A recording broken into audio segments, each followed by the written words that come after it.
Have you ever tried to grab hold of a wet bar of soap? Some things are so slippery, they're hard to grab. Motivations are like that. Very slippery. Motivations are the unseen feelings, reasons, and intentions that are behind the things that we do. One of the reasons that motivations are slippery is because we often don't pay attention to our own feelings. We don't really know ourselves, why we do certain things. Another reason that motivations are slippery is because we often disguise our true intentions, because we don't want other people to know the true reason behind what we're doing. Today, I want to talk about our motivations for going into ministry. It's really important that we understand what our motivations are and that we clean up our motivations as much as possible. I've known lots of ministers that were frustrated and ineffective as ministers because they went into ministry for the wrong reason.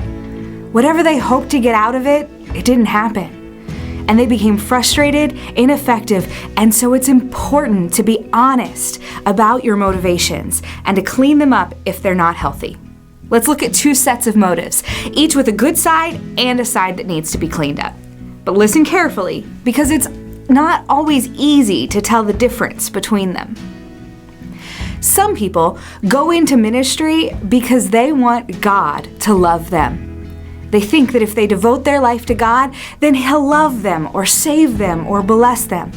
It's not a good motivation because God already loves them. There isn't anything that you can do to make Him love you more.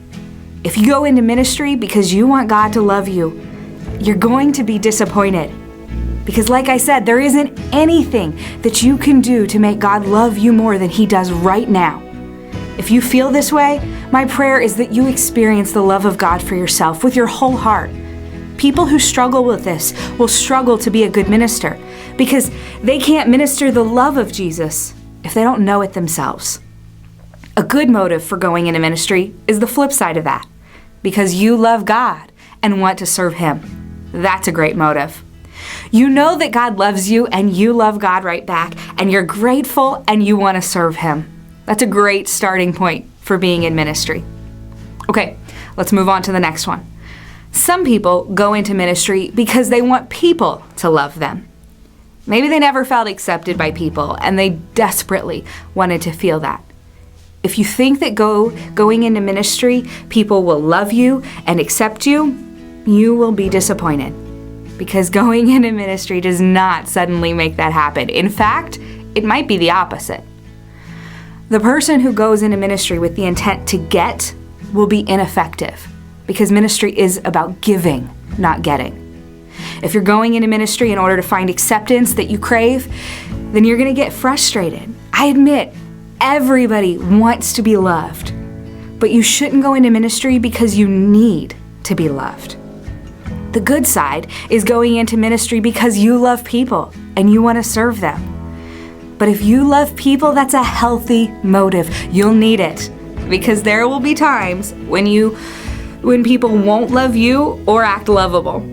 And you'll have to remember and remind yourself, I'm not doing this to be loved. I'm doing this to love others. Okay, so that's two good motives and two that need to be cleaned up. The truth is, no one ever has perfectly pure motives. There's always a little bit of both. Fortunately, we can exercise a little control over our motives and we can clean them up. I don't mean disguise them. That doesn't work. Remember the soap? Wash up. What we need to do is ask ourselves the question and be honest about the answer. We should also talk about this with our mentor, with our parents, and then we need to take those motives to God in prayer. Ask Him to help us. So let me review.